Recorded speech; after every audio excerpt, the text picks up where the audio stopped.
The 2021 Royal Rumble is now in the books. WrestleMania 37 is now upon us. And last night's Royal Rumble event shook the wrestling world. Bianca Belair becoming the 2021 Women's Rumble match victor. And in the process, breaking barriers. The youngest female to date to win that event, and in the process, only the second black individual in the event's history to win that match. That's huge, brah. We gonna talk about it. And Edge overcoming a career-ending injury to come back to WWE 9 years later, only to get another substantial injury, only to return from that as well at his age. And he dominates the Royal Rumble match for the men last night from the number 1 spot. And he catapults himself to WrestleMania 37 in one of the main events. Oh, we're gonna talk about it. Roman Reigns, Kevin Owens, last man standing for the Universal Championship. What in the world did they just do? What did they just do in that match? Oh, we're gonna talk about it. And no gold for Mr. Berg when it comes to the WWE title. Was the torch finally passed? And we have new women's tag team champions. Then what was this all about? What was this all for? Why did they change hands in the first place? Oh, we know why, and we're gonna talk about it. In the middle of a snowstorm here in the tri-state area, one thing takes top priority. It's not surviving a snowstorm, a blizzard. No, it's getting in the good, the bad, and the ugly review for the Royal Rumble 2021. Let's talk about it now.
This is my current view from the windshield, guys. It started as a snowstorm and it became a blizzard. And for most of us that are out in the world driving on the roads, a lot of us are pretty trapped in right now. Most of the roads are just undrivable. But check this out, man. I took a couple of business calls and I got things set up for this video and the entire car became engulfed. With another sheet of snow. So anyways, if we're gonna be trapped in, man, there's nothing better I'd rather do than talk pro wrestling with you guys. It's cold, we're in the middle of a blizzard, but I'm showing you guys how dedicated I am to not just this channel, but to you guys. So let's rock this review, brah. Oh man, this is wild. I'm telling you, I originally wanted to do this live because I felt an event of this magnitude would be great on a live stream. But unfortunately, my power, and it comes as no surprise, my power decided to put over Mother Nature this morning. My electricity was tapping out vigorously and selling like a mofo to the weather. So we have to do this in this format, and I just hope that this review video makes it out to you guys at some point today. At this point, it is the morning after the Rumble, and I really hope that this review is able to make it to you guys. Because we're going to do the work. We're going to put in the work, no doubt.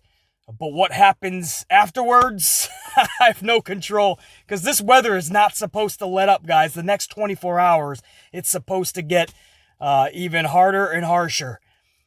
So everything is up in the air right now. If you hear a lot of loud noises, man, if you hear the sleet hitting the windows, if you hear the ice crackling off the vehicle, if you hear the plows vigorously going back and forth, trying to maintain some type of decent roadways, man, that's all apologies. It's going on right now outside.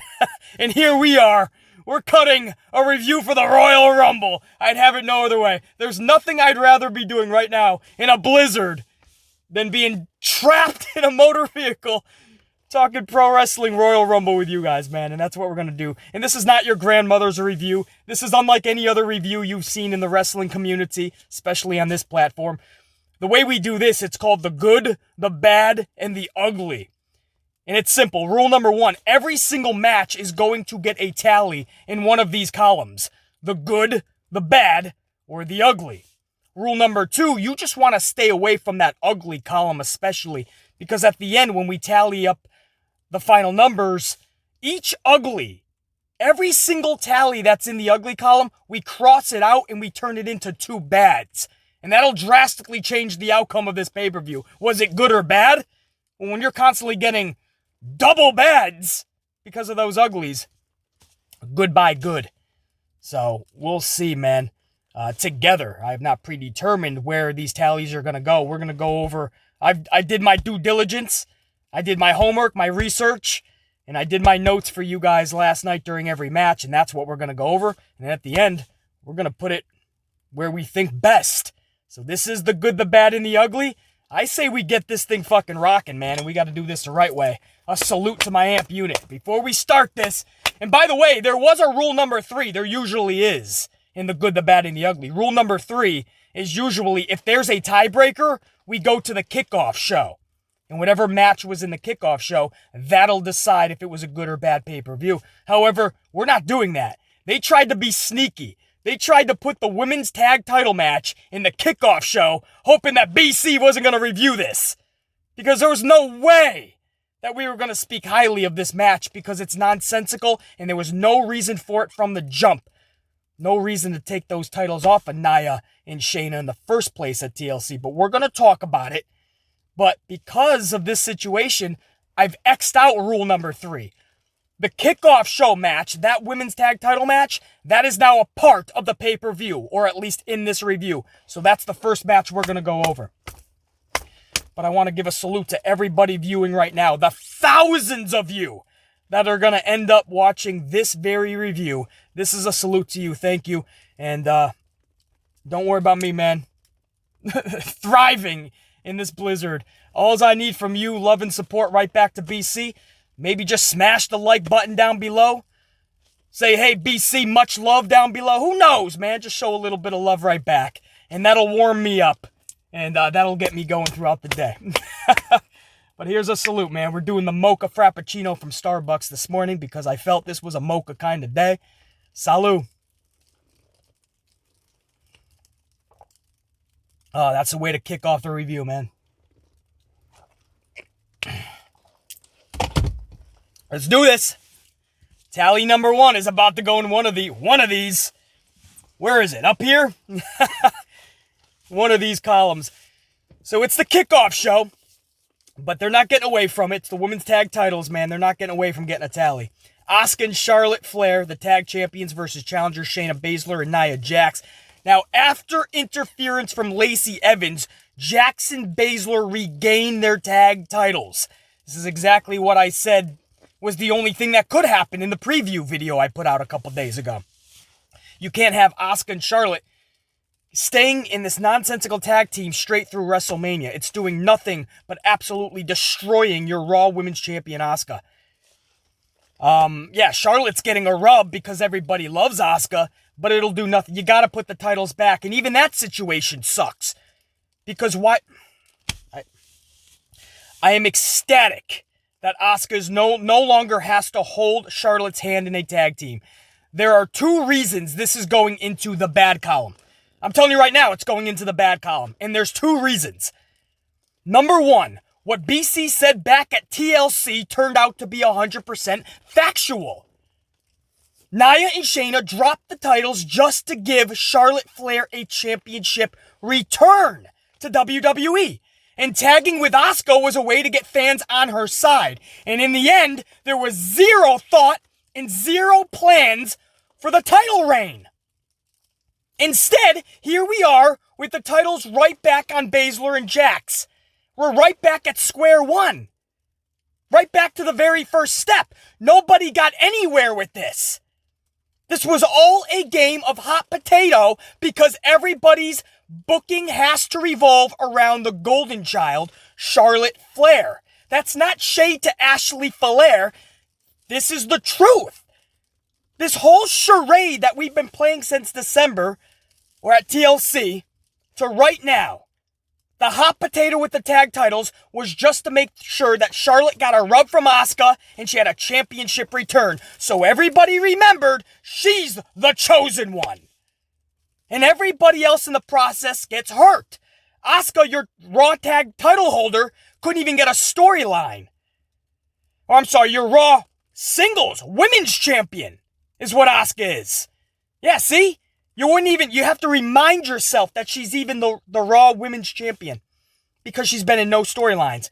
She's had to hold the hand of Lana for 2 months, and then Charlotte for the past month and a half. So she doesn't win. Nia and Shayna are supposed to be this beast tag team. They certainly don't win because just after a month and a half or 2 months with the titles, they drop it to Charlotte and Asuka. It all revolves around Charlotte's booking. That's the first reason this is going into the bad. It's what I said at TLC. It's what I said in the preview video 2 days ago to the Royal Rumble.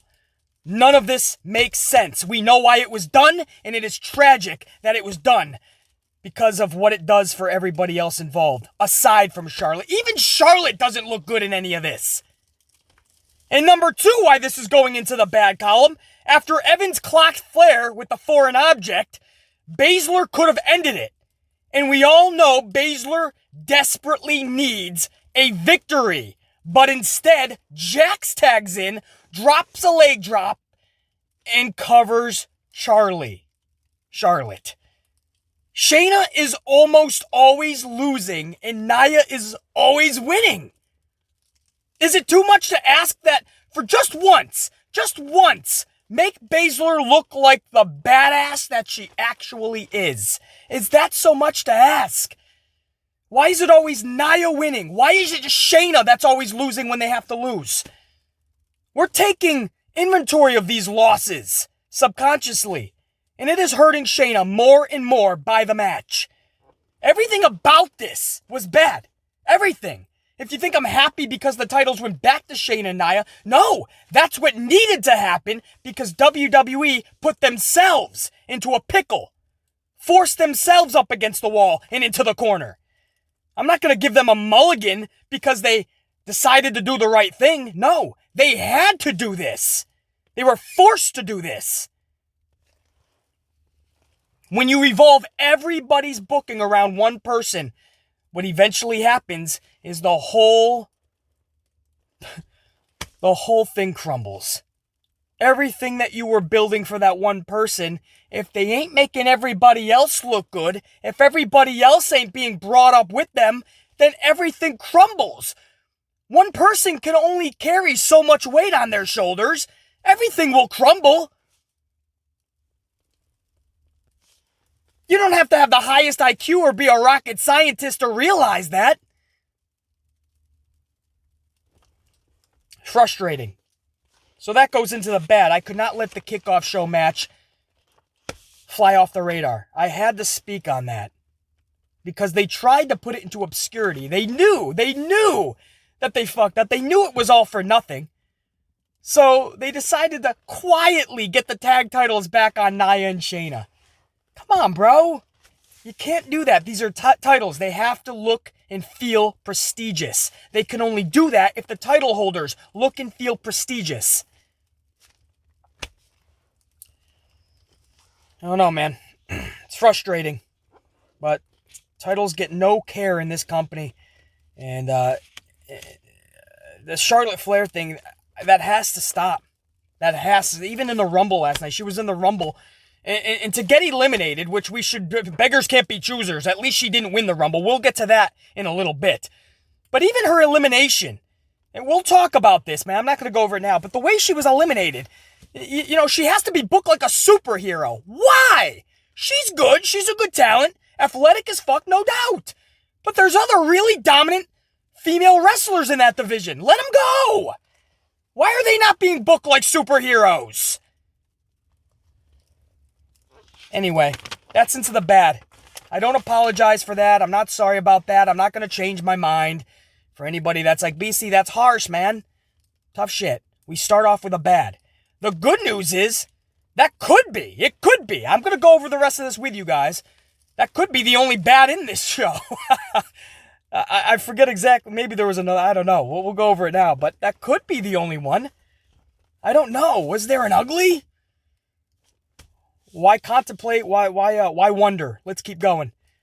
The second match, which was actually the first match of the actual main show, was the WWE Championship. Goldberg, the challenger, taking on champion Drew McIntyre. Match time was clocked in just under 5 minutes. Pre-match, Goldberg spears McIntyre through the barricade outside the ring. McIntyre eventually gets back in the ring, and he claymores Goldberg's dome piece into left field of Tropicana Field. I mean, legit, this was payback for what Goldberg did to Bret the Hitman Hart. I mean, this was a beautiful. I thought he broke Goldberg's nose at least. I wouldn't be surprised if Goldberg is concussed again this morning. I really wouldn't. This was a beautiful claymore. Or could it be that Drew McIntyre is just that professional? That's how good he is. But what a claymore, man. Goldberg was able to rebound, of course, because it's Superberg. And he hits Drew with 2 spears and a jackhammer. And I'm pretty sure I can speak for most of us when I say, we all thought that was it, man. Like, oh no. Not only is he beating Drew for that title, it's another one of these 2-minute deals. Which I know is all that Goldberg can do, especially now in his 50s. But fuck, man. Drew deserves better than this. But no, man. Drew kicked out to all of our relief, man. I'm pretty sure the wrestling world collectively breathed a sigh of relief when we saw Drew kick out of that. Oh, man. That was crazy. Moments later, Drew defeated Goldberg via, I believe that was the second Claymore kick. Could have been the third, but I believe it was the second. And Drew defeated Goldberg. And for another time, the second time in that match, maybe it was the 10th time, we breathed a sigh of relief when Drew's hand was raised, man. Listen, I dig Goldberg. He can come back whenever he wants, hit some spears and some jackhammers, bang his head on the door. We'll listen to that music, man. You know, I love legends coming back. But the days of this dude always coming back to take a title from a potential future legend, those days have to be over.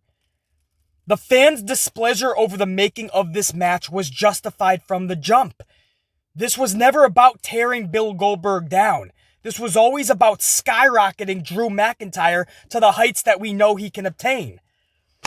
And when the Goldbergs of wrestling can no longer make the walk to the ring, what future legends will be there to take their place? There'll be none. There'll be none. Unless the old man in Stamford, Connecticut doesn't start truly investing into the future. I love when legends come back. I want to see The Undertaker come back for a couple more matches, man. Chokeslam, Tombstone, the entrance, the whole deal. I love it. But not in a title picture. That has to be reserved for others, man, you know? The only reason Edge would be the exception is because we know he wants to stick around for a few more years. as full-time as possible. Maybe not as full-time as everybody else when they start hitting the road again, but a couple more years, you know? This ain't just some part-time thing that Edge is just experimenting with. So that's why people don't give him as much shit as we do with like a Goldberg. Even Brock Lesnar. You know, yeah, he has 4 or 5 matches a year. Tops. Appearances at this point. When he was with WWE, and he'll be back. But that's why we get on Brock's ass, and that's why we get on a lot of these legends. You come back, you catapult right into the title picture, and you're taking the whole picture from somebody else who's going to be there day in and day out. You know, those days have to be over. So this was never, just like I say about Ashley Flair, this isn't anything personal. It's not shade. It's just the booking. It has to stop. It's the same thing with Bill Goldberg. It has to stop. Last night, it was stopped by Claymores and by Drew McIntyre. McIntyre retains his championship. The outcome was the only outcome. As I said 2 days ago on the preview video, this was the only outcome that would be acceptable. Any other outcome would be unacceptable. This goes into the good column because it was exactly what should have happened. And was this finally the passing of the torch? Can we, when Goldberg comes back, if he ever does in the future, which, by the way, he looked good. He could still lay down a jackhammer, shatter somebody with a spear, you know, make that entrance. He could still do that, but are we finally done with Goldberg in the title picture? Only time will tell. But it looked like the passing of the torch. Post-match, they shook hands. They embraced in a fucking hug. It was a cool moment. It was a passing of the torch moment for sure. So, after a kickoff match in the initial first match on the main show, 2 matches are in the books. We have 1 in the bad, and we have 1 in the good as we go into match number 3. Now, this is the SmackDown Women's Championship. Let me just get a swig of coffee, too, man. When I say it's cold up in here, man, I'm trying to keep my fucking throat fresh. I should be having a hot coffee right now. I couldn't get to the local fucking Starbucks or Dunkin' Donuts or any mom and pop shop. And even if I did get to these coffee shops, would they be open? They're probably snowed in. Fucking, the shops are probably fucking big, giant ice sculptures by now, man. They're all iced in, not snowed in, iced in. So we got a coffee, man. Let's soothe the throat somehow. All right, match number 3, SmackDown Women's Championship. Champion, Sasha Banks, the legit boss, taking on challenger Carmella. Match time clocked in at 11 minutes. Reginald was kicked out of this match from the outside by the referee halfway through. And not too long after, Carmella hits a scary dive to the outside. And I thought her neck snapped back. She overshot the landing and landed on her face. Thankfully, she looked fine, but she kept covering her face several times. So maybe she did get a little banged up. We'll find out more later today, obviously. But wow, did she went for it, man. But those suicide dives, I don't like them in pro. I don't think there's any use for them. I really don't. To the point where it got overused and overexposed, man. The past several years, everybody who's a pro wrestler these days, it's like you can't be a pro wrestler. You can't get your pro wrestling card if you don't do a suicide dive. That's how it's been for years. Thankfully, the last year I've noticed it has finally slowed down and even at times died down. But no, man, people are still doing it, and I just don't see why. I see more people nearly getting fucked up on that move than anything else. I just don't see the benefit on it. And Carmella is just the latest victim to almost lose her career, and maybe even much worse, had that been an inch or two. Oh, man, if that was an inch or two the other way, it was not good, bro. I don't know. That was scary. They showed it in a replay, too, and I was like, dude, don't even show that. That's scary shit. Thankfully, she finished the match. We don't think that it was pushed up. It looked like that was the normal finish because they did go a couple minutes later. If she was actually injured, they would have stopped it much sooner, obviously. So it looked like the normal finish, which was the bank statement. Sasha locks in the bank statement, man. Carmella taps out. Sasha retains. This match could have easily been, and I love Sasha Banks. This could have easily been on the kickoff show. This is half this card, and this is amazing because Rumble was pretty fucking exceptional in a lot of ways. Half the card was from TLC. Sasha and Carmella, I believe, was TLC, right? As was the Tag Team Championship match for the women. Shayna, Nia, and Asuka and Charlotte. That was there too. And I think Owens and Roman was also TLC. So half of the Royal Rumble card. If you take out the Goldberg match and McIntyre and the Rumble matches themselves, this was basically TLC, but and that's why that tag match went into the bad column. That's why. That's probably another reason, you know. It was all for nothing, and it was just that rematch. This is the same scenario where you could take it or you could leave it. And as this is a pro Sasha Banks channel. I personally love Sasha Banks and her work, but was this a pay-per-view worthy match? Of course not.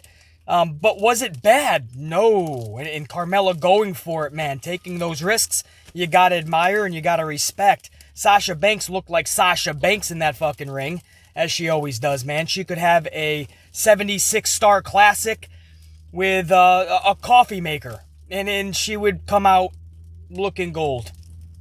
She's the real golden child, right? But no, we can't book her that way. So I didn't see enough bad to put that in that column. But just like I said about Drew and Bill in the match previous, this outcome was the only outcome. Sasha's entire title reign can't be just to lose it 2 months before WrestleMania. That's ridiculous. And at this point in the night, match number 3, Sasha just wins. Her hand is raised. I'm thinking, could you imagine if they gave Bianca Belair the Rumble match victory? Which is who I was going with. You guys know in the preview video, I've been saying this for months. It's Bianca Belair or bust is what I was saying. But to me, Belair is the only choice to win the Rumble. Alexa Bliss would have been the only other name because of her momentum right now that I would be okay with. And that's another story. What happened to Alexa? We got to talk about that. But Bianca Belair, if she was to win that, and Sasha, I mean, could you imagine that match at Mania? Sasha Banks versus Belair? But I didn't want to get my hopes too high because with this company, you could have Charlotte Flair winning the Rumble match. Who knows? But anyway, wrap this up and put a bow on it. There was not enough bad here. I'm just not happy with the rematch from TLC.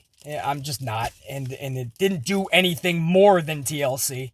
So, but because there wasn't enough bad, and they busted their asses with the 11 minutes that they were given, I'm not going to be the asshole playing Monday morning quarterback and trashing people or matches just because. This will go into the good column based on performance alone. Because again, there was not enough bad. And it was far from ugly. I mean, the booking may be ugly, but not ugly enough. Sasha and Carmella did the deed. I just wish, I don't know, this match should have been on the kickoff show. You put the tag titles, listen, you fucked up, right? And by you, I mean WWE. You fucked up. Take your medicine now. Take your fucking lumps. Take your shots. Do it on the main stage. Don't try to quietly cover up your mistake on the kickoff show. Show the world that you fucked up and have your golden child Charlotte lose a title on the main show. Just because she's losing doesn't mean that it has to be on the kickoff show where nobody sees it. You can have Charlotte lose on the main show. If you really want to get down into it, no title should be on the kickoff show. How about that? So I'll take back that last statement. No title should be on a kickoff show. But I don't know how one of these takes precedent over the other than Vince didn't want Charlotte getting pinned on the main show. Bottom line. I'm surprised Asuka didn't take the fucking pin. That's another story. Usually Asuka's looking like the fucking idiot, and Charlotte's looking like the beast when they win. And when they lose, Charlotte's still looking like the beast. Oh, it's so frustrating. Up next, we got to get another swig, man. So far going into match number 4, we have 2 in the good and 1 in the bad. Match number 4 is the Women's Royal Rumble match. I got to take another swig on this because this is going to be a mouthful.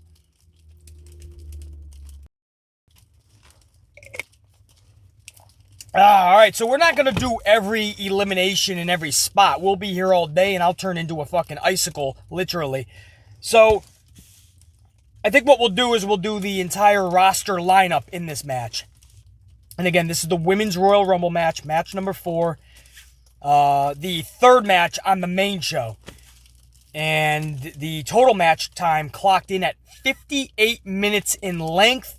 Bayley was in at number 1, and a returning Naomi in at number 2. Really good to see Naomi back in there, man. And then Bianca Belair draws number 3. So if Bianca's going to win this thing, she's got to do it from the number 3 spot, man. She going to be in it for a while. And that was really cool to see Naomi and Bianca in there too, man. Back-to-back spots. Billie Kay in at number 4. Shotzi Blackheart, I can speak. Need another fucking coffee. Let me take another swig. I told you it's going to be a long roster lineup. Shotzi Blackheart rides out in her mini tank at number 5. There you go. I probably got fucking all tongue twisted thinking about it. That's right, an actual mini tank. If you don't watch NXT, you're probably thinking, BC, what the fuck are you talking about? But she actually has a mini tank, and she drives out on it. So anyway, it was cool to see Shotzi out there at number 5. Shayna Baszler hits the ring at number 6. So you already got some heavy hitters in there. NXT's Toni Storm gets a big opportunity at number 7. And then we took it old school for number 8 with Jillian Hall. I gotta be honest, man. When I heard Jillian coming out and she's screaming fucking Britney Spears or whatever the fuck she's screaming, because you guys remember her old gimmick. Some of you do. Maybe some of you guys are too young. But, man, I just literally yelled out an audible, yeah! Because it was good to see Jillian. It really was. And she had some fun chemistry in there with Billie Kay. Billy and Jillian, they were calling it, or something. I don't know. Jillian and Billion? I don't fucking know, man. But it was cool to see Jillian Hall in there. Ruby Riott at number 9. And Victoria rounded out the first third of the Rumble match. It took a year, but we finally got to see Victoria. You guys remember last year she was supposed to be in the Rumble match. There was a graphic that got out on social media. It was leaked. They were doing rehearsals for the entrances at the Rumble, and somebody from a nearby apartment complex or something caught the big Tron, and it said Victoria. They were doing Victoria's entrance, and it got leaked out, and I think Vince probably got pissed, and Victoria got caught. But it took a year, but we finally got to see Victoria, man. She was a badass back in the day, and it was cool to see her in there tussling it with the likes of Shayna Baszler. Come on, bro. Badass from yesterday, the badass from today. Pretty cool. Even though Shayna's not booked to be the badass of today, but we know she is. So it was cool to see her. So this was a stacked first third of the order, guys. Look at these names. Shayna Baszler, Bianca Belair, Naomi, Bayley, Toni Storm, Ruby Riott, even Victoria. That's a pretty stacked first 10 of this match. The next group of 10, right? Because we got to keep going. We can't just sit back and think about the first 10. We got 20 more names to go over here. I'll try to be as quick as possible. The next group of 10 kicked off at 11 with Peyton Royce. So then you got Billie Kay, Jillian Hall, and Peyton Royce now in there. So that's an interesting dynamic. Santana Garrett at number 12. Liv Morgan drew number 13. Rhea Ripley is in at 14. That's right. Rhea Ripley. We heard she got the call up. This looks to be her official hello to the main roster. Rhea Ripley at 14. Charlotte Flair in at number 15. Interesting dynamic there. Charlotte defeated Rhea Ripley for the NXT Championship at last year's Mania. Ripley draws 14. Charlotte right after at 15 in this Rumble. Dana Brooke 16. Tori Wilson, always good to see. Hall of Famer Tori Wilson in at number 17. Lacey Evans in at 18. Mickie James, who you guys know I love and I definitely wanted to see in this Rumble. I wanted to see her and Trish Stratus mixing it up. Trish Stratus never made it into this Rumble. And that's an interesting concept because hours before it was leaked by Natty. She put out a photo on social of her and Trish. A picture of them together. Recent, looks like at that moment. And she snapped it and she put it out to the web universe, and she just labeled it "Can't wait for tonight's Rumble," and it had her and Trish Stratus. Was that a Victoria situation where Vince was furious and said, "She's out"? But we didn't see Trish, man. We thought. But her and Mickie James mixing it up would have been really cool. But anyway, James was there. She was in at number 19. And rounding out the first 20 individuals, first 20 women, was Nikki Cross in at number 20. And so far, some notable points that I'll go over in this match. Shayna Baszler was taking out some of the veterans. I talked about Victoria and Shayna coming to blows. Victoria was eliminated by Baszler. And Baszler also eliminated Tori Wilson. So she could be the female version of Randy Orton in that legend killer gimmick that he used to have.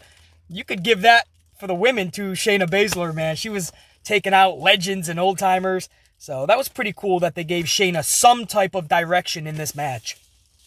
So that was notable. What else? Bianca Belair eliminated Bayley. That was huge. Some people actually had Bayley winning. I don't know what the fuck they're thinking. There was no way Bayley was winning this match. That was odd that was even a thing. I saw on the interweb machine a lot of people talking about Bayley. I'm like, what? Bayley? It doesn't even make sense. Bayley versus Asuka makes zero sense. And then what are you going to do? Revisit Bayley versus Sasha Banks? That feud is over. I mean, I'll do it because I know the chemistry they have and the matches that they'll have. But it just didn't. I don't know where people were getting Bayley. So people were actually shocked when she got eliminated. I was like, what are you shocked about? It's the same thing as Daniel Bryan.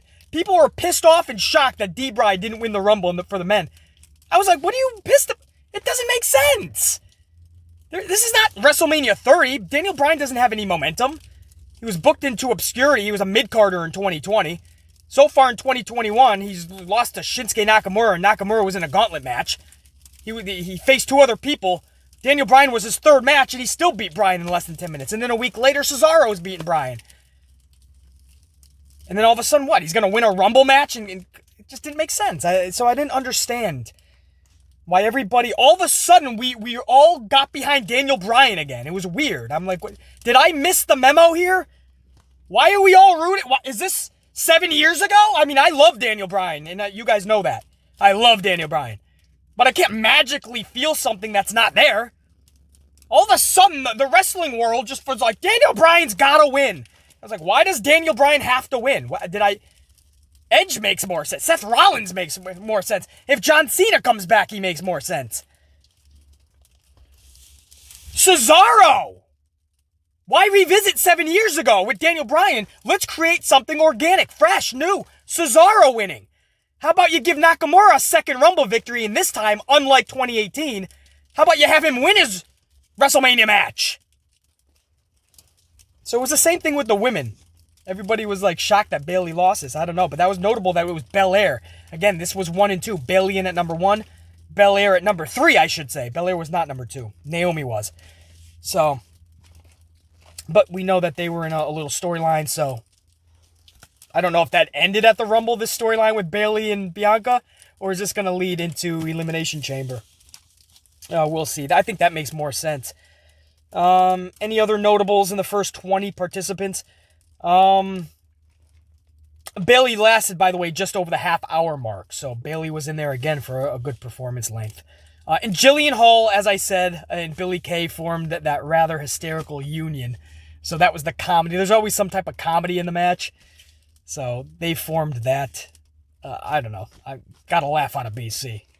Maybe I knew we were getting this blizzard and I needed something to laugh at, but I actually liked Jillian Hall's performance last night. The last third of this match began with Alicia Fox in at number 21. She didn't last long, but she became 24/7 champion while she was out there for 2 minutes. It's a long story, don't ask. I don't even want to get into it. And yes, Truth got it right back, so everybody relax. However, Truth was not walking out of the Rumble with that title. I'll get to that in a second, or in a couple minutes. But yeah, Alicia Fox actually became 24/7 champion for a moment last night. Truth did get it back. But Alicia was in at number 21. Mandy Rose at 22. Dakota Kai! And now I know where she got that name, man. It never dawned on me. I know, I'm the late one to the party here. Cobra Kai! Dakota Kai! I get it now! It was one of those epiphanies, man. Everyone right now is like, BC, you finally got it? I know. And I love it. You guys know I'm a huge fan of Dakota Kai, too. I can't believe I didn't put those two things together. A fan of nostalgia. A fan of the 80s. I love the 80s. and the Karate Kid series. And I love Cobra Kai. And I love Dakota Kai. And I never put the two together. But anyway, Dakota Kai was in this thing. Not for long either. She was out pretty quick, but she was in at number 23. Carmella at 24. Tamina at 25. Lana at 26. And Alexa Bliss. Finally, I was waiting for that entrant, man. I really was. I mean, I still thought that Bianca Belair should be winning this, but it was going to be really cool to see what they had planned for Alexa. She has been in all the main events lately on Raw. She's one of the hottest storylines, one of the hottest characters. You got to believe they have something big for Alexa Bliss. And she was in at 27. And they had nothing for Bliss. Nothing at all, man. Bliss is eliminated almost immediately by Rhea Ripley. She was in the middle of a transformation. The lights were starting to go out, and Rhea's just like, who is this? Chucked her right out like nothing. I mean, I understand, but BC, this might be a storyline in the future with Rhea Ripley. Okay. That's not... Bro, she's one of your hottest characters. I'm not saying she needs to win this thing, but you gotta make her look better than that. They made her look like Luke or Butch from the Bushwhackers. Remember how fast they got eliminated in the Rumble? Or Santino Marella. Okay, maybe she didn't go out that quick. But it was pretty... She was done a little dirty in there, man. I don't know if she pissed off management and they were like, listen, we've been giving you the rocket and you pissed us off. Was this a lesson? Or was this literally because they just didn't want her getting too much airtime? We didn't even see The Fiend last night. We'll go over that in a little bit, too. No Fiend. Alexa Bliss had a 2-second appearance. Okay, maybe 2 minutes, but still, quick. They did not want to showcase anything to do with the Alexa Bliss, Bray Wyatt, Randy Orton storyline last night. They wanted nothing to do with it, and that's odd because that was one of their biggest storylines leading into the Royal Rumble. Odd to me what happened with Alexa Bliss last night. But again, she was in at 27, almost immediately eliminated. At this point, Naomi and Bianca Belair are showcasing and flaunting their athleticism. It was really cool seeing Naomi and Bianca Belair working off one another, man. And they were just flaunting it at that point, how good they are, how better than everyone else they are athletically. It was really cool to see Naomi and Bianca's chemistry in there, man, and what they did together. There was one point where they were both almost eliminated, and they were just like hanging on. They were basically doing like reverse sit-ups and shit, man. Holding each other's hand, getting back in the ring. It was cool what they were doing. Ember Moon. I love Ember Moon, man. She got her, just like I said in the preview video, it would be really cool if they gave her a chance. No Io Shirai, but beggars can't be choosers. I'll take Ember Moon. She was in at number 28. She enters Mouse Girls. Nia Jax was in at number 29. That's her theme song. For those of you that are new subscribers. She enters Mouse Girls. She's in at number 29. She eliminates Shayna Baszler, by the way. Tag team champions. Little turmoil there, maybe. I don't know. Like we care. And then Natty is in at number 30, which we already knew because that was announced on backstage on FS1 24 hours in advance. I hate when they do that. It leaves no suspense. Then again, if it's going to be Natty anyway, maybe they don't want to let people down, you know? Oh, fucking Natty's the last spot? Maybe they wanted to ease the tensions and tell everybody up front so we're not as angry. But Natty, and we love Natty. She's an awesome human being. But do we need to see her winning a Rumble? No, probably not. I think I speak for most anyway. But she's in at number 30. Now, the final four in this match was Belair, Natty. She was number 30, obviously. Belair, Natty, Charlotte Flair, and Rhea Ripley. And I'm going through this list, and I'm thinking, can't be Natty. As I just said, we love her. But no, come on. 2021 Royal Rumble victor, Natty.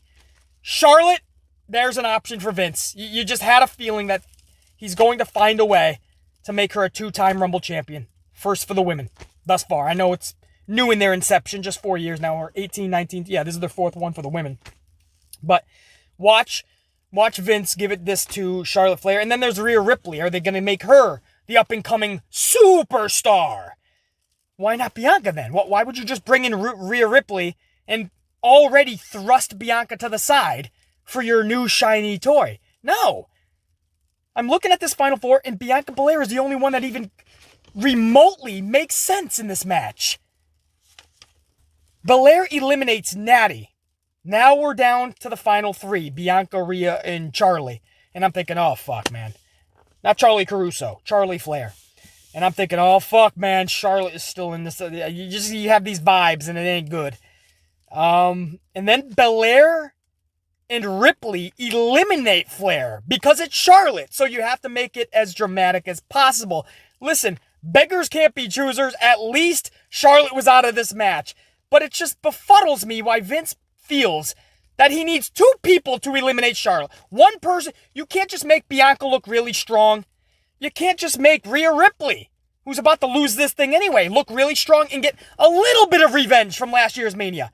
Charlotte Flair derailed Rhea Ripley's momentum at last year's Mania when she lost that title to Charlie. Let her look a little strong. Let her get a little bit of a receipt. A little bit of retaliation. No. It's got to be more than one person. This is Charlotte. So it took Bianca and Ripley to get out one person, Charlotte. But it ain't one person to Vince. It's the world. It's the golden child. Ripley and Belair battle for the next 5 minutes with everything on the line. When it was all said and done, Bianca Belair clotheslines Ripley over the top rope and becomes the 2021 Royal Rumble winner. With that performance, Bianca now holds the record in the Rumble at over 56 minutes for those females, man. And she came in at number 3 and was never eliminated. And she pointed up to that. Man, Again, I'm not sure what the fuck happened with Alexa Bliss at this point. But I was ecstatic for Belair. If you follow this channel faithfully, you guys know that was the only option for me.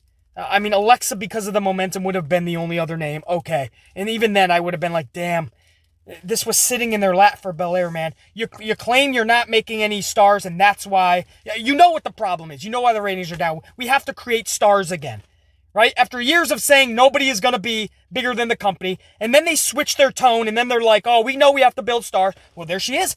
She's sitting right in front of you. She's on your fucking lap. She's there wrapped up with a fucking bow. Her name is Bianca Belair. If you truly want to create a star, she's right there. And so for months I've been so vocal about it, especially in that preview video a couple days ago. And then, for her to get that moment, for them to finally listen to us. Because you got to believe that they wouldn't have done this on their own. Please, this would have been Charlotte's. You know it. Or they would have had their shiny new toy Rhea Ripley win this thing or something. And Bianca's right. She's been there for a year. You've given her nothing. Why throw her to the wayside? Why not give her the rocket? And I love how they let her celebrate. I love the celebration as a whole afterwards, man. How they let this thing breathe for the next 5 minutes. With a post-match interview with Bianca, and that was real emotion. That was genuine. There was a pyro display. There was just genuine emotion. This was not just a good moment. It was a great moment. And that's why this is going to get, we call it the good, the bad, and the ugly. And the reason there's no great, right? Why is there a bad and an ugly and only a good? There's not a great because this company for years, since we started these reviews, this company doesn't consistently do anything great. In fact, once in a blue moon, you might see something great from this company. But when there is a great, just like if something goes into the ugly column at the end of this, it gets crossed off and every ugly turns into 2 bads. If I think something is great, I put it automatically 2 goods into the good column. This was a really good Rumble match with a lot of good surprises, a lot of good action, and some good performances. And the winner, the outcome, was phenomenal. So that to me gets 2 goods because it was great. And I love how they just let the celebration afterwards breathe, man, because this moment deserved that time. This moment deserved that celebration. The youngest female to ever win this match. And I know for the women, it's still fairly a new concept, this Rumble match. I believe it started in just 2018. I think Asuka was the winner that year. And just like Vince's booking for Asuka, he'll give her titles and book her horribly. He'll give her big wins like a Royal Rumble victory and then make her look like a fucking fool. I think Asuka failed to capture the championship that year, correct? Was that the year she lost to Charlotte in the streak? I gotta look back, but I don't think she was successful in getting that title. But I think Asuka was the first ever Women's Rumble winner in 2018. And then I believe the next year was Becky Lynch, I want to say. And then last year was Charlotte Flair. And now Bianca Belair. Asuka was 39 years old. or she's 39 now. Charlotte and Becky Lynch, I believe, are 34 years old right now, both of them. And Bianca's 31. So she's the youngest individual for the females to win this type of match. That's a big thing, man. You know, that's cool. And again, I know it's fairly new still, but it's pretty cool to brag about. And by the way, she's only the second ever black individual to win this match concept. Behind only The Rock, I believe. Once I get unthawed and I can do some more research for you guys, I will. But if up front, just off the top of my dome piece, if I was to think about all the past Rumble victors, and I've seen them all, I think the only other black individual I remember winning the Rumble was The Rock. And that's The Rock. I mean, that's huge. Bianca Belair just broke barriers, bro. It's such a huge moment going forward. I don't know. It was just so cool, man. That was really awesome. So anyway, yeah, that's Two Goods, man. That's fucking awesome. And everything I said needed to happen actually fucking happened here. So far in the main show, BC is happier than a pig in shit. I mean, I told you guys on the preview video, I've told you guys for months now, Goldberg cannot win that championship. McIntyre has to walk out with it. That's what happened. Sasha Banks has to go over Carmella. That's what happened. Bianca Belair, I don't see any other option, has to win this match. Bianca wins this match. So far, man, I'm not saying they're fucking listening to BC exclusively, but shit, so far, they're doing things correct. It's not even about just listening to people like BC. I speak this because it's common sense and logic. I'm not just trying to say my opinion is better than other wrestling fans' opinion. I'm not trying to debate with other wrestling fans. I'm trying to make the product better. People may watch me and go, oh, he thinks he knows it all, or this dude thinks his shit don't stink. This dude thinks he's the fucking, the smartest wrestling fan. Look at that smark over on YouTube, that YouTuber. What's his name? BC, that YouTuber. Thinks he knows it all. No! I'm trying to make the product better. Everything I tell you guys isn't to make myself sound all high and mighty and smart. I'm trying to make it better. I'm telling you things like Charlotte's booking is ruining everybody, including herself. I'm trying to tell you that Bianca Belair could be a shining star if you just give her a chance. I'm trying to tell you that Shayna Baszler, even with a title again now, is one big loss away from being literally, and I hate this word, it's the dreaded B word. I never use it because wrestling fans use it too often to sound too smart. But I'll have to use it with Shayna.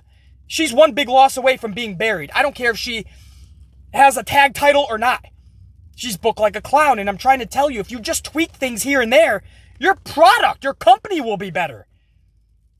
You know, that's why I say these things. I bitch, I moan, I complain, I rant, I flip out. All in the name of making this better. Anyway.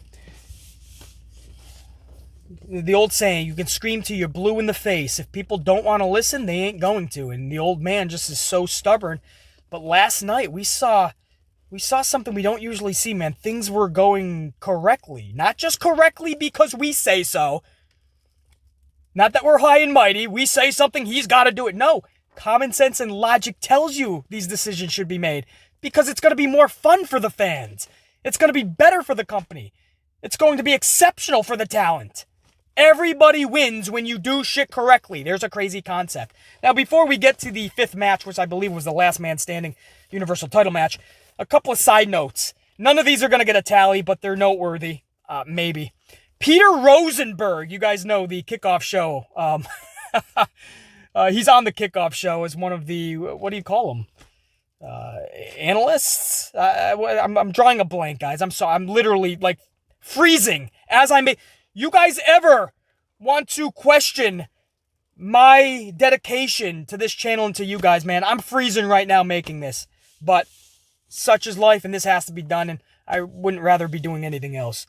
But, what do you call him? I will call him a fucking analyst, I guess. But he's on the kickoff show, Peter Rosenberg. He defeats R-Truth for the 24/7 title via the awe-inspiring, ultra-devastating Farouk roll-up. Now, of course, this is silly, stupid, and absurd, but being a New Yorker, what R-Truth said after he got Fruit roll-up was great. Truth goes, and I quote, "I'm gonna get you, Michael K." Now, my New Yorkers, you guys know what that means, man. Michael Kay. For those that don't know, Michael Kay is our lead man on the New York Yankees broadcast team. John Sterling for the New York Yankee Radio, and Michael Kay for the Yes Channel here in the city.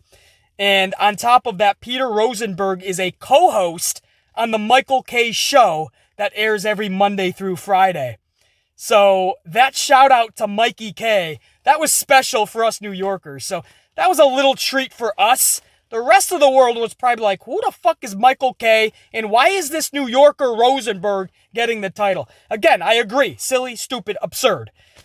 But I like Peter Rosenberg because I listen to him a lot, man, on those long drives. And the shout out to Michael K. That's our New York Yankees guy. So if you don't like the Yankees, you're going to hate Michael K. But anyway, that's a little side note. This doesn't get a tally, like I said, but definitely worth a mention if you are a New Yorker. I happen to be, so we mention it. Also, there was an odd bunny segment. A dude named Bunny. And he cut a song or something about Booker T. I don't know. This was weird. I'm not going to trash it, though, because the dude's doing his thing. And Booker T was out there looking like I was hoping Booker T was going to dance, man. You see this dude on backstage, and Booker T is breaking it down. The whole performance, Booker T is just like this. I'm like, dude, start dancing. Let's have some fun. I don't know. This, the old saying, you could take it or leave it. I could take this or leave it. I'd probably leave it, but I'm not going to trash it because... Hey, the bunny did his thing, man. Good for him. I like to see people succeeding. It may not be everybody's cup of tea. Everybody is complaining because it wasn't in English. What the fuck? Newsflash: the world doesn't revolve around you. All right. There's many types of people and different cultures out there. Experience life. Some people, man, they don't want to look past their horizons. Right? Their glasses. What's in front of them? That's what they know, and that's all they'll accept. Good job, Bunny. Again, I don't need that on my show, but good job, Bunny. What's his name? Was it Bunny? Bad Bunny. Bad Boy Bunny. Is he from Pup? Is it Bad Boy Bunny? No, just a bad bunny. I think he's just a bad bunny. Like, this is getting weird now, man. If you're just tuning, wow. You're fucking... Your fiance walks in, I'm fucking shouting out, what is he, a bad bunny? Is he a bad boy bunny? What the fuck? What are you watching? Oh, it's PC. He's freezing and he's starting to lose some brain cells. All right, moving on. Match number 5. Let me get another swig of Starbucks. Universal Championship match. Oh boy, man, this was fun. Royal Reigns. Wow, man. It's cold. So cold. Roman Reigns. Fucking the vehicle up. Roman Reigns versus Kevin Owens. Match time checked in, clocked in at 26 minutes. And I gotta revisit that. It seemed like longer. But I had 26 minutes. Bell time to bell time. I don't know. I'll revisit it for you guys. All apologies if I fuck that up, if it's 36 minutes. But, the fuck am I hitting? It's the leather, man. It's the fucking badass leather jacket. Mixing with the leather fucking seating. What was I saying? Oh yeah, it seemed like longer, but it was 26 minutes. And it was conducted under last man standing rules. These two went to war from the jump, and following a long fall from the Thunderdome platform through 2 tables, Owens was then ran over by a backstage golf cart. I thought it was Matt Hardy at first, but once I realized it wasn't Sammy Guevara being chased, you AEW fans know what I'm talking about, but instead Owens being chased. It was clear Roman was behind the wheel. Such a good spot with Owens crashing through the windshield of the golf cart. Guys, this was phenomenal. They replayed it 6 times, and I was fine with every replay because I was like, fuck, damn, oh. Every replay, I had a different reaction. It was great. Awesome spot. Owens, man, this was old school Kevin Steen last night. You were getting that badass amplified Kevin Owens. Pretty cool. Man, such a good spot with the golf cart. The two continued battling backstage, and Owens climbed up a forklift, hopped on a pallet, and from high above cascaded through Roman and a table way down below. Another incredible spot with that forklift and Owens just died. Again, this is old school Kevin Steen if you followed this dude's career. Once back into the dome, Roman spears Owens through the LED boards.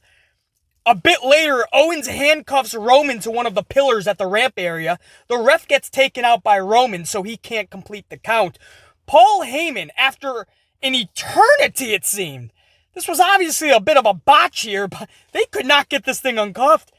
It seemed like an eternity. There was a second ref who had to stop his count because they just couldn't. Paul could not undo the cuffs, man, but eventually the cuffs were unlocked. And Roman was able to lock in a guillotine, I believe was the finish. Yeah, because Owens was completely passed out at that point. And the ref counts to 10, and Roman Reigns defeats Kevin Owens for the third time. You guys got to remember, Roman defeated Owens at TLC. That same week on SmackDown, Roman Reigns defeated Owens in a steel cage match. And now, here at the Rumble 1 month later, Owens is defeated by Reigns in a last man standing. So you name the stipulation, Roman is beating Owens in it. But an incredible performance by Kevin Owens. I would have loved a bit of a better finish, not just the guillotine pass out, but whatever. It was still fucking phenomenal. I of course, wanted Jey Uso and even Jimmy. We saw the return of Naomi. I wanted even Jimmy to come back too, to join Jey. And I wanted both of the Usos to help Roman, because what that would do is not only create an even bigger faction for Roman, because now you have Jimmy in the fold, but it also would save face a little bit more for Owens. Like, yeah, you didn't just beat me. In fact, you two didn't just beat me. It was all three of you. In fact, Paul, all of you. It took all of you. It took a village to beat me. So it would have made Owens look a little better, but Owens' performance did that on its own. Roman is just on fire, man. Literally. Not Bray Wyatt on fire, but this dude, everything that Roman touches is turning to gold as well. Even Kevin Owens. I give a shit about Kevin Owens once again. Just last month, I didn't give a shit. TLC, their match, their build-up and the match, I didn't give a shit about. The storyline got better going into the Rumble. I care about Owens, but I want to see this amplified Owens, like on Friday night on SmackDown when he was cutting that promo. He stood up and he started screaming. He was amplified. That's the Owens I like. I miss when wrestlers got amplified.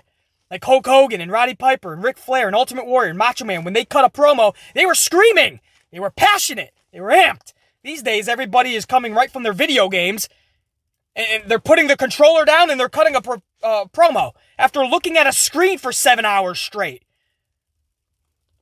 Nobody's cutting fun promos amplified, man. That was awesome by Owens, and then Owens' performance matched it. So, beggars can't be choosers with how the match ended. The guillotine serves its purpose. This match, this fight was great. It wasn't even just good. To entertain like that during these pandemic times, this doesn't just get a good, man. This is a great, which, again, just like the Women's Rumble match, that earns 2 goods. So, bing and bang, 2 more goods because it was great. That doesn't happen a lot in these reviews. To get 1 great in these reviews is once in a blue moon. To get 2 in one night, that tells you how this pay-per-view was fucking rolling thus far. Wow. What a fucking main event, I call that. And that wasn't even in the main event spot. That was a main event on any other pay-per-view. Awesome job by both performers. Absolutely loved it. So, where are we at now, guys? Going into the actual main event, which was the 2021 Men's Royal Rumble match. 6 good I have it at. 1 bad. And 0 in the ugly column. Is that 6 good? You got 6. That's what I have it at. 4 between the Women's Royal Rumble and the Universal Championship match, because I gave them both great. So that is 4. Sasha Banks match just barely squeaked into the good. I love Sasha Banks, and I love the performance that Carmella has been giving recently, but it's a rematch from TLC we didn't need to see, but it just squeaked into the good, so that's 5. And then, oh yeah, Drew McIntyre defeated Goldberg. So yeah, that is my initial thought was 6. It is 6, man. And 1 bad because of the tag match on the kickoff show, because that was just, I'm pissed off at that from TLC. Why even have Nia and Shane? I'm still pissed at that. Because I knew from the jump, I told you guys, I just don't spew this shit for my health. I just don't do it to sound smart. Everything I said on that TLC review, Ta-da! Here we are a month later, and even the naysayers, the people that said, shut up, BC, you YouTuber, you don't know what you're talking about. Now even they have to come to the conclusion. They have to face the fact that BC was right, man. I was right. I didn't want to be, but I knew I was. I knew what this was all for. So that was the only bad that we have in the column. Now we go into match number 6, 5th on the main show, 6th overall, and this is the main event, 2021 Men's Royal Rumble match. I got to take a swig here, guys, because this is going to be another, we're going to go down, we're not going to go through every spot and every elimination, but I am going to run down the list. I'll go as quick as possible. Thank you, Starbucks, for getting me amped on this. I got to take a couple swigs here, guys. I can't feel my fucking toes. Remember that Matt Riddle story? Matt Riddle talked about his fucking feet seasies. He's like, man, the reason I don't wear my shoes in the ring is because, like, when I was younger, I got so cold, I lost feeling, you know. I don't know what the fuck, man. It was a 7-minute story about fucking Matt Riddle's feet. I was like, you gotta be, this is how low WWE has gone. So that's why I say, a night like last night is so refreshing. But my point is, see where he's at, man. I'm starting to lose. Wow, it's cold. I'm still here for you guys, man. I'm rocking. I appreciate those likes down below more than ever, man. I got a plow right in front of me now, man. He almost slid into this. How does a plow almost slide? Don't they have those diesel tires? That's how icy it is. Anyway, Rumble match for the men. Clocked in at 61 minutes long. 3 minutes more than the women performed. Edge was in at number 1, Randy Orton at number 2. This was pre-announced 24 hours earlier on Backstage. I can't stand that. But it was. So such is life, man. Edge at number 1, Randy Orton number 2. Sami Zayn at 3, Ali at 4, Jeff Hardy 5, Dolph Ziggler 6, Shinsuke Nakamura at 7, Carlos Caribbean Carlito Cool at number 8. That was his old name, remember? Carlito Caribbean Cool. Anyway, he used to eat the fucking apple, spit it at people. He came back, man, looking phenomenal, too. I'm hearing backstage word is that he might be an agent in the future. So he's doing some tryouts for that, and they're going to ease him into that, possibly. So don't be surprised if you start seeing more Carlito. But he was in at 8. Xavier Woods at number 9. John Morrison rounds out the first 10 superstars. And aside from Carlito, there was no big surprise, because, again, Edge was pre-announced. I mean, still cool to see him, but no real big surprise in the first 10. So at this point, I'm hoping that the second set of 10 is more interesting.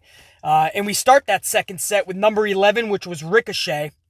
Big E was 11. Ricochet at 12. Elias at 13. Damian Priest at 14. NXT's Priest. We're hearing that he officially got called up. So this wasn't a one-off. We'll see if that ends up to be true. But Damian Priest... And I broke that to you guys a month ago. Rhea Ripley and Damian Priest were being called up. And people were like, nah, BC, I heard they changed their mind. Well, you could have just saw Rhea Ripley and Damian Priest's actual debut last night going forward. So, Damian Priest 14. Miz 15. And Miz destroys Mr. Bunny, the bunny guy, his DJ table upon his entrance. And this pissed off Mr. Bunny. And Mr. Bunny hits the ring. The singer, the performer, he hits the ring, and he does a dive from the top rope onto Miz and Morrison. So there's your Royal Rumble moment from Vince. Mr. Bunny is diving off the top rope now. Anyway, back to the order of the lineup. Matt Riddle is in at 16. Daniel Bryan at 17. The other member of Team Hell No, Kane, in at number 18. They actually did a moment where they hugged it out, which was pretty cool. And then Bryan got chokeslammed. So Bryan at 17, Kane at 18, King Corbin at 19, and Otis rounds out the first 20. Thus far, the Women's Rumble match was much more entertaining. Even the entry lineup was more entertaining, but the action as well. And after the first 2/3 of this match, I gotta give it more to the women. We'll see if the last third of this match, including the lineup, can top the ladies, but at this point, I'm thinking this isn't even close. So, Dominic Mysterio comes in at number 21 to start off the last third of entrance. Dominic Mysterio, 21. Lashley at 22. Hurricane Helms at 23. Stand back! There's a hurricane coming through. They're literally, if only he knew, there's a blizzard coming through, Hurricane.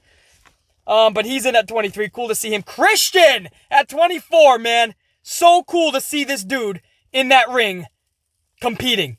7 years since we last saw Captain Charisma. 7 years. It's like an Edge story. 9 years. Well, for Captain Charisma, 7 years, man. I truly, if you listen to his interviews, I never thought we'd see him competing again. It was so cool to see him in there, man. What a surprise. That was a legit surprise. I'm going to see the interaction with him and Edge. So fucking cool. And AJ, you got to believe their friendship is so tight, man. Best friends personified. He wanted to be in that match for Edge's big moment. You got to believe that this was just important for Christian as much as it was for Edge. AJ Styles hits the ring at 25. Rey Mysterio at 26. Sheamus at 27. Cesaro at 28. Seth Rollins at 29. It would have been cool to hear the burn it down. That would have been much more captivating and interesting and catapulted people out of their seats, you know? If all of a sudden the surprise entrant, burn it down, in his old fucking music. But then I'm sure Rollins didn't want to go back to that character. Although the Messiah character is kind of played out already. They didn't do anything with that. I don't know, man. I don't know. The burn it down would have been cooler, but then you have to commit to that character. So, I don't know, man. It wasn't as special, man. It was that music is so slow going at the beginning. Even the whole thing is, but the beginning, you didn't even know who it was. At first, I thought it was like Jinder Mahal, who for a while we were hearing could win the thing. He wasn't even in the match. I didn't know who it was. I forgot about Rollins' new music or how it began. It wasn't special, man. It just wasn't. They got to change that music. That's just, it's not captivating at all. And music for a performer means so much to their overall success. If only they just... I mean, I don't hang everything on the theme, you know what I mean? If a wrestler is good in every other box, bad music, they can overcome it. But Seth Rollins is too good in every other box. He needs better music, bruh. Anyway, I won't get hung up on it. Braun Strowman is out at number 30, and there's your 30 entrants. Again, entry lineup-wise, I gotta say the women far outweighed the men. But now we see where they go, man. It was D-Bry eliminated by Rollins, by the way. That's a notable that I wanted to mention because, again, everybody thought that D-Bry should be winning this thing. Again, I didn't get the memo as to why we're catapulting Daniel Bryan to the main event. I mean, I don't know why everybody thought this was the way to go. Like, anybody needs to see Daniel Bryan and Roman Reigns at WrestleMania. So odd to me. And by the way, don't worry. You still have a chance at the Elimination Chamber if you want to go that route. Could you imagine if they did something stupid and had Edge versus McIntyre, two faces? No beef, no... It's just odd. But they could do something stupid like that. Edge versus Roman is the obvious way to go here. Forget spear versus spear. Just, it's an epic confrontation. But they could do something stupid like have Edge and McIntyre, which is so fucking dumb. And then have Daniel Bryan possibly win the fucking elimination... What the... It would make no sense. I hope they don't go that route. I love Daniel Bryan. He's got no business being in a main event of WrestleMania, let's be honest. So, he's eliminated by Rollins, and I'm sure the fucking interweb machine flipped out. What? Blasphemy! This was Daniel Bryan's year! No, it wasn't. I don't know why you're thinking. I don't know where this came from. Rollins eliminated him, and I was like, good, let's just end that fucking talk, please. There's much better options out there. Final four is Braun Strowman, Seth Rollins, Christian, and Edge. But don't forget about Randy Orton. He was injured earlier, but never was eliminated. So it was really a final five here. You weren't putting one over on BC. I remember Orton was out there. Edge eliminates Strowman, Christian, and Rollins. And Edge is the winner. So they want you to believe. Orton comes out of nowhere, drops Edge with an RKO, gets him up, goes to toss him. Last second conundrum for Edge, who's like down and out on his feet. But he's got the wherewithal to know that this is everything he's worked for to get back for a second time. And at the last second, he turns and he flips Randy Orton over the top rope. Orton shocked. Edge is your 2021 Royal Rumble victor. Love it. You guys know, you saw my preview video. I said there's two names, Seth Rollins or Edge, that make the most sense. That could do the most with WrestleMania, with Roman Reigns. It does the most with Edge versus Roman is phenomenal. What a concept. Seth Rollins versus Roman with the history that they have would be phenomenal. But now it's Seth coming back as the heel character. I'm like, I don't think they're giving it to him, man. And Seth Rollins versus Drew McIntyre, we've seen that 100 times. Nobody needs to see that again. Maybe that does happen. I don't know, man. But certain things you saw this Final Four, and you started to think, like, this fits together, man, for Roman Reigns. You have options. And Edge is that perfect option.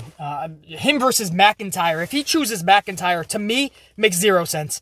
Zero. Two faces with no... I mean, you got to start building a story yesterday. You got to start building a story 2 months ago if you're going to do McIntyre and Edge and I'm supposed to give a fuck. But they could, man. This could be Edge doing the job for Drew to keep him going. Or does Edge get Drew's title? That's the best you have for Drew. Edge versus Roman would be incredible, storyline-wise. Don't fuck this up. Just because some fucking internet nerds want to see fucking Daniel Bryan in there. And trust me, I love Daniel Bryan. Where is this coming from? Where is this coming from that we need to see Daniel Bryan and Roman in a rematch? Because we've already seen this match in the past. For what story?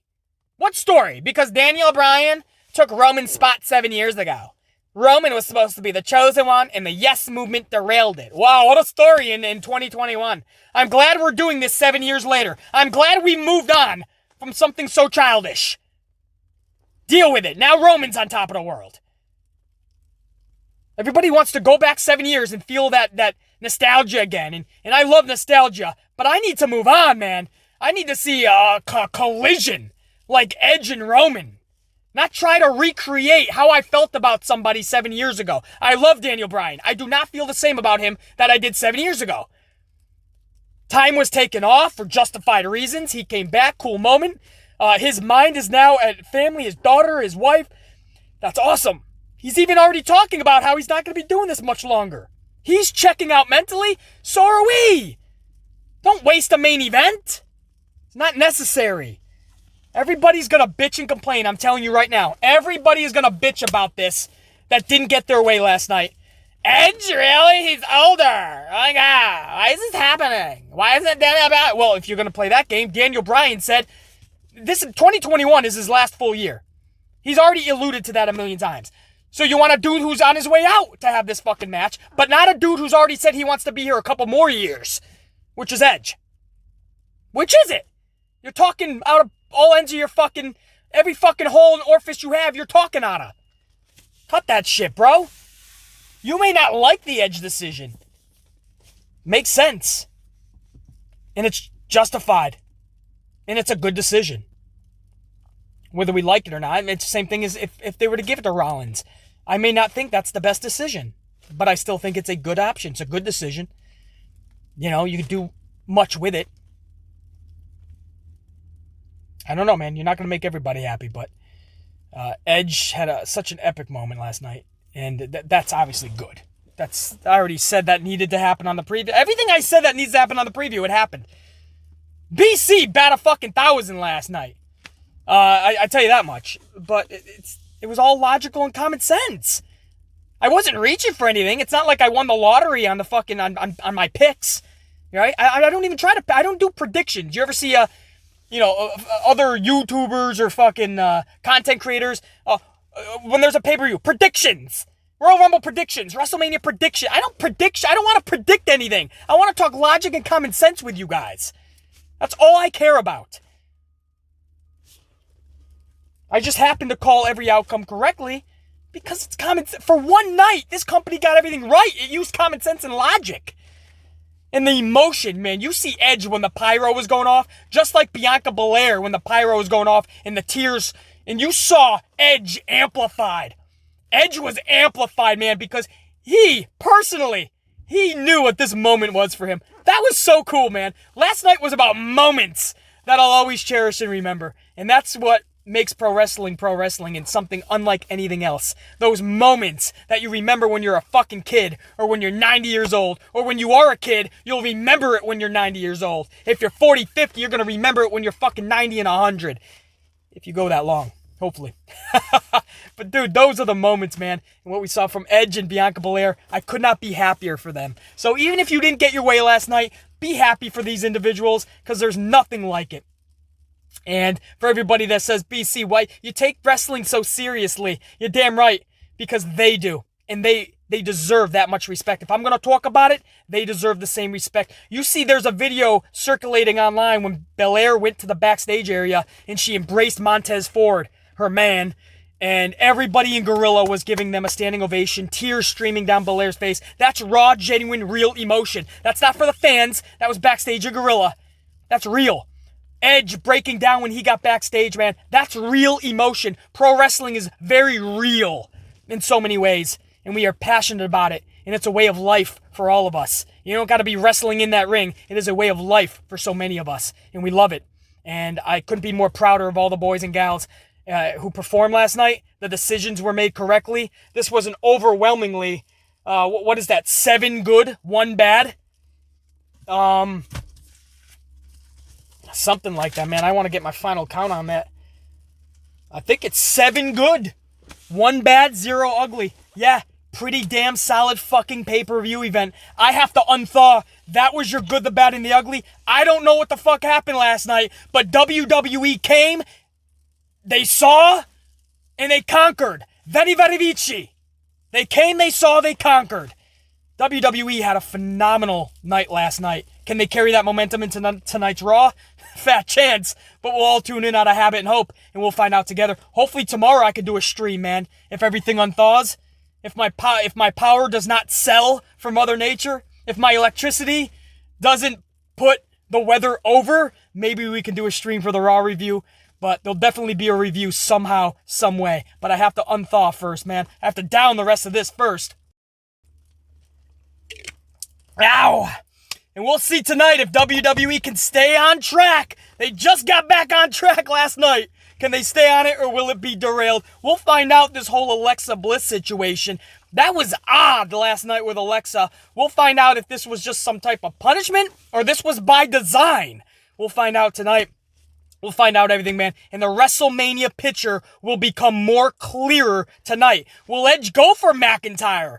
Which you better make me care about that if that's the case. Or will he go for Roman's championship? If he picks McIntyre, then obviously the Elimination Chamber will decide Roman's challenger. Bianca Belair, you have to believe, would be Sasha. Bianca Belair versus Asuka. Please, no, man. No. Sasha, Bianca, Mania. Again, this is all speculation. We'll find out everything. Everything will become more clearer tonight. So for now, we have to shut up and unthaw, and we'll talk again tomorrow, guys. Salute to all you. Much love and respect. Think, be, live. Amplified always. For now, check you later.